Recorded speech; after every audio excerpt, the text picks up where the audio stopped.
하나님의 백성은 거룩해야지 됩니다. 거룩하신 하나님께서 함께 하셔야 대적들과의 싸움에서 승리할 수 있고 약속하신 가나안에 입성할 수 있기 때문입니다. 하나님께서 거룩하셔서 거룩하지 아니한 자들, 부정한 자들을 용납하실 수 없기 때문에 거룩해져야 하는 것입니다. 하나님은 각 종족별로 진영을 편성한 이스라엘 군대가 가나안으로 행진하기에 앞서서 부정한 자들을 진영 밖으로 다 내보내게 하셨습니다. 어제 우리가 나눈 본문 말씀 내용이죠. 자, 그들로 인해서 공동체의 부정이 틈타고 전염되는 것을 막기 위해서, 차단하기 위해서 미리 조치를 취하신 것이죠. 그리고 그들이 부정하게 된 자들이 진영 밖으로 나가 있는 동안 건강한 공동체의 일원으로 다시 회복될 수 있는 기회를 주시기 위해서 그렇게 하신 것입니다. 하나님은 그렇게 모든 이스라엘 구성원들이 한 사람도 빠짐없이 거룩할 것을 명령하신 것입니다. 저는 오늘 저와 여러분이 또 여러분의 가정에 단 한 사람도 낙오되는 자 없이, 교회 안에서도 다 마찬가지죠. 모두가 하나님 앞에 거룩한 백성 될 수 있기를 주님의 이름으로 축복합니다. 하나님의 백성된 사람들은 죄로부터 구별된 삶을 살아야지 됩니다. 죄는 그 모양이라도 버리는, 죄에 대하여 단호한 삶을 살아야지 되고, 죄로 인해서 상한 몸과 마음을 방치하는 것이 아니라 회복하는 데에 힘써야지 되는 것입니다. 어떻게 회복할 수 있습니까? 그리스도의 피로, 믿음으로, 또 회개함으로, 자정의 시간, 자기 자신을 돌아보는 그런 시간으로 회복하는 것입니다. 사람이 마음으로 믿어 의에 이르고 입으로 시인하여 구원에 이르느니라. 여러분, 예수님이 오늘 저와 여러분의 죄를 사해 주셨다는 믿음을 가지실 수 있길 바랍니다. 너희 죄를 서로 고백하라, 이런 말씀도 있어요. 죄를 고백하고 여러분 죄 사함 받은 것을 선포하며 사실 수 있길 바랍니다. 나도 너를 정죄하지 아니하노니 가서 다시는 죄를 범하지 말라. 간음 죄 때문에 끌려온 여인을 돌려보내시면서 예수님께서 하신 말씀이죠. 반복되는 죄의 습관들을 단호히 끊어내라, 그 말씀하신 거예요. 그렇게 함으로써 나를, 내 가정을, 내가 속한 신앙 공동체의 거룩성을 회복하고 지켜나갈 때 하나님께서 함께 하시고 또 우리의 삶 가운데 승리를 주시는 것입니다. 오늘 본문은 특별히 그렇게 거룩하게 된 하나님의 백성들이 사회적 삶에 있어서 어떻게 그 거룩을 훼손하지 않고 지켜나갈 수 있는가에 대한 말씀입니다. 거룩함을 갖는 것도 중요하지만 그것을 지켜나가는 것 참 중요한 거죠. 거룩해지는 것도 참 어렵지만 그 거룩함을 유지해 나가는 거, 지켜나가는 거 만만치 않습니다. 어려운 일입니다. 거룩하게 된 하나님의 백성들은 자신이 속한 공동체 안에서도 거룩함을 잘 지켜나갈 수 있는 거예요. 사회 공동체 안에서도 물론 신앙 공동체를 벗어나서 사회 공동체, 사회 구성원으로서 사회생활을 하면서도 그 거룩함을 잘 지켜나가야 됩니다. 우리의 거룩이 하나님 앞에서만 거룩하고 또 교회 안에서만 거룩하다고 한다면 여러분, 그건 올바른 거룩이라고 할 수가 없는 거죠. 교회 안에서의 생활과 교회 밖에서의 생활이 달라서는 안 되는 것입니다. 본문 6절 말씀을 보십시오. 이스라엘 자손에게 이르라. 남자나 여자나 사람들이 범하는 죄를 범하여 여호와께 거역함으로 죄를 지으면, 이 말씀을 세번역 성경으로 보면 너는 이스라엘 자손에게 이르러라. 남자나 여자를 가릴 것 없이 남에게 어떤 잘못이든지 저질러서 그 일로 주를 배신하였을 때에, 이렇게 말씀했어요. 사람들에게 잘못하는 것은 하나님에게 잘못하는 것과 같다는 그런 말씀이죠. 사람들에게 죄를 범하는 것은 하나님을 거역하는 중죄가 된다는 말씀입니다. 하나님 앞에서 거룩하기 위해서 죄의 모양이라도 버려야 하는 것처럼 사람들 앞에서도 그런 마음으로 살아야 한다는 것을 말씀하신 것이죠. 더 나아가서 내가 누구를 대하든 그 사람을 하나님처럼 대하라는 그런 말씀이에요. 하나님처럼 대할 때 여러분, 나의 이득을 위해서 타인에게 손해를 끼칠 수 있습니까? 그 사람을 하나님처럼 대한다고 한다면 그렇게 하지 못하지 않습니까? 하나님처럼 대할 때 나보다 힘없고 못 배우고 연약하다고 해서 함부로 그를 착취하고 그에게 손해 끼치는 그런 일들을 막 할 수 있겠어요?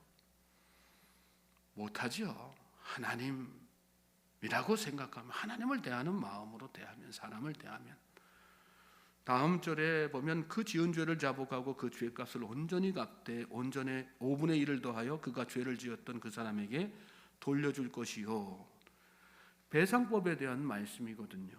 배상법은 인간관계에서 상대방에게 손해를 끼쳤을 때 남의 물건을 보관하거나 전당 잡았는데 돌려주지 않는다든지, 강도질이나 협박으로 물건을 강탈한다든지, 이런 물건 줍고도 돌려주지 않고 오히려 거짓 맹세, 나는 그거 주순 적 없다를 거짓으로 막 이렇게 이야기할 때, 그래서 자기 것으로 착복하고 그럴 때 등등 여러 가지 다른 사람에게 신체적인, 정신적인, 재산상의 그 손해를 입혔을 때, 이런 일들이 우리가 죄 의식을 가지고 있는 행동들도 있지만 특별히 죄라고 여기지 않고 이렇게 하는 일들이 있지 않습니까? 근데 그런 것들 다 죄라는 생각 가지고 살아야 된다는 것입니다. 그리고 그렇게 다른 사람에게 신체적으로나 정신적으로나 재산상의 손해를 입혔을 때 그것이 하나님에게 저지른 잘못이라는 생각을 가지고 속죄하는 마음으로 원래 가치의 5분의 1을 더해서 갚는 법, 그것이 배상법입니다. 여러분, 상대방을 하나님처럼 대하면 이런 일 할 수 없는 거지 않습니까? 하나님 대하시듯이 사람을 대할 수 있는, 하나님께서는 우리 각자를 온천하보다도 더 귀하게 여기시는 분이시고, 독생자 예수 그리스도를 대신해서 그 생명을 바꾸실 정도로 귀하게 여기시고 가치 있게 여기시는데, 그것이 하나님도 우리를 하나님 자신처럼 여기셨다는 그런 뜻 아니겠습니까? 그런데 오늘 믿는 자들이 세상 사람들을 그렇게 여기지 않고 사는 거 문제 있는 거지 않습니까? 하나님처럼 대할 때 여러분, 다른 사람에게 피해 입히면서 살지 않는 거예요. 손해 끼치지 않으면서 사는 거예요. 그러면서 자기의 거룩을 지켜나가는 거죠. 거룩은 여러분 큰 일을 못해서 훼손되는 것이 아닙니다. 사회에 위대한 어떤 공헌을 하지 못해서 거룩함이 훼손되는 것이 아니라 마땅히 지켜야 하고 마땅히 해야 할 일들을 하지 못하기 때문에 거룩이 지켜지지 못하고 훼손되고 마는 것이죠. 여기 배상법에서 말씀하는 것들이 특별한 일들이 아니지 않습니까? 하나님을 믿지 아니하는 사람들도 보통의 상식과 규범에서도 벗어나는 일들이 아닙니다. 그런데 문제는 하나님을 믿는 사람들이, 교회 안에서는 그렇게 거룩해 보이는 사람들이 세상에서는 타인을 대해서는 상식에도 못 미치는 이런 일들을 하면서 산단 말이죠. 그러니까 거룩함이 다 훼손되는 거예요. 상식적으로만 살아도 우리의 거룩함은 훼손되지 않습니다. 그 지은 죄를 자복하고 그 죄값을 온전히 갚되 5분의 1을 더하여 그가 죄를 지었던 그 사람에게 돌려줄 것이요. 죄를 자복하는 거, 자복은 내가 한 행동이 죄라는 의식을 가지는 데에서 시작하는 것이죠. 다른 사람에게 피해 입히고 사는 거 하나하나, 손해 끼치고 하는 거, 사는 거 하나하나가 다 죄라는 의식을 우리가 깨닫고 또 그 의식 가운데서 살아야 되는 거죠. 그럴 때 우리의 행동이 조심스럽게 되는 거죠. 거룩해지는 거죠. 죄값을 온전히 갚되, 손해 끼쳤으면 대충 적당히 말고 온전히. 그 온전히라는 말이 뭐예요? 손해 끼친 게 있으면 5분의 1 더해서 돌려주어라. 내가 손해 끼친 만큼 그것보다도 훨씬 모자란 거 이렇게 갚으면서 생색내지 말고 다 했다 생각하지 말고, 또 이만큼 내가 너한테 손해 끼쳤으니까 이만큼 하면 됐지, 스스로 그렇게 당위성 갖지 말고 더해서 5분의 1, 20% 되지 않습니까? 더 더해서 그렇게 하라는, 그것이 제대로 된 배상이고 그것이 거룩한 삶을 사는 자의 마땅한, 다른 사람에 대해서 손해 끼쳤을 때에, 다른 사람에게 해를 입혔을 때에 마땅히 해야지 되는 그런 일들이라는 것입니다. 8절에 보시면 만일 죄값을 만한 친척이 없으면 그 죄값을 여호와께 드려 제사장에게로 돌릴 것이니 이는 그를 위하여 속죄할 속죄의 수량과 함께 돌릴 것이니라. 당사자에게 돌려주고 당사자가 없으면 가족에게, 가족이 없으면 친척에게라도 돌려주고 그마저도 없으면 제단에라도 바쳐라, 이 말씀하신 거예요. 그만큼 책임감을 가지라는 말씀입니다. 누구에 대한 책임감이에요? 상대방에 대한, 내가 손해를 입힌 상대방, 사회 구성원, 나와 함께 세상을 살아가는 사회생활하는 사회 구성원에 대한 책임감을 그만큼 깊이 있게 가지라는 그런 말씀이죠. 이 말씀은 여러분 잘 깨달아야 됩니다. 배상 대신에 제단에 갖다 제물 바치라는 그런 얘기가 아니거든요. 당사자가 없으면 형제자매에게라도, 형제자매가 없으면 가까운 친척이라도 찾아가 가지고 다 책임을 다 하라는, 보상에 대한 책임을 다 하라는 말씀이에요. 그리고 그 친척마저도 도저히 갚을 대상이 없는 그런 상태가 되면 그때 가서 안 갚아도 되는구나, 상대방이 없으니까. 내가 누군가에게 빚진 일이 있는데, 내가 누군가에게 손해 끼친 일이 있는데 그 사람이 세상에 없어요. 그랬으니까 난 이제 책임 안 져도 되겠다, 그렇게 하지 말고 가족이라도 찾아가고 친척이라도 찾아가고, 그마저도 없으면 하나님 앞에 제물이라도 드려가지고 그 마땅히 해야 될 책임을 끝까지 다 완수하라는 그런 말씀이죠. 그게 거룩한 자의 모습이라는 거예요. 사회 생활하면서 우리가 사회 구성원에 대한 책임감을 어느 정도까지 가지고 살아야 하는지, 거룩한 자라고 한다면 어느 정도까지 가지고 살아야 하는지. 여러분, 재물이 만능 열쇠가 아니에요. 내가 해야 될 사회적으로는 책임 마땅히 갚아야 할 거 갚지 않으면서 교회에다가 헌금 많이 한다고 하나님 기뻐하세요? 아니에요, 절대. 하나님 그 말씀하시는 게 아니지 않습니까? 먼저 다 책임을 다하라는 거기에 방점이 있는 거예요. 오늘 저와 여러분은 거룩한 하나님의 백성인 것을 여러분 믿음으로 확신하면서 아실 수 있길 바랍니다. 우리의 거룩은 여러분 세상 살면서 훼손되어서는 안 돼요. 지켜져야지 되는 거예요. 유지되어야지 되는 거죠.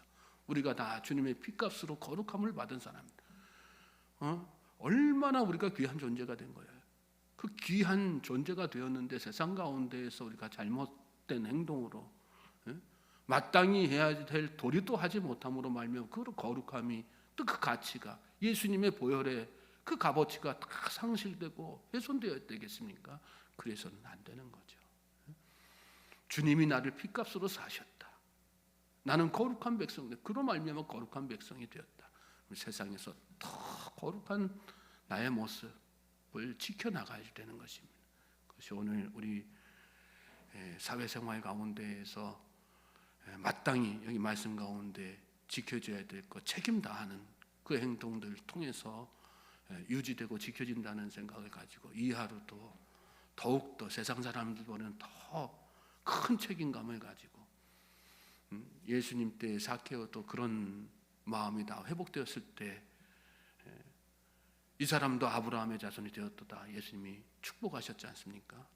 그 주님의 축복이 저와 여러분의 삶 가운데 온전히 성취되기를 주님의 이름으로 소망합니다. 여기는 5분의 1 더하는 거 그랬는데 사케오는 4배나 갚겠나이다 그렇게 고백했어요. 그 마음이 있어야지 되는 거예요. 우리는 그럴 때 우리가 참된 하나님의 백성으로서 입으로의 거룩, 교회 안에서의 거룩, 나 혼자만의 거룩이 아니라 세상 사람들이 다 나를 바라보고 도전받을 수 있는, 나를 통해서 예수 그리스도를 바라보고 나를 통해서 하나님을 바라볼 수 있는 그런 참된 거룩의 삶을 살게 되는 것입니다. 이 하루가 저와 여러분에게 그런 복된 하루가 되기를 주님의 이름으로 다시 한번 소망합니다.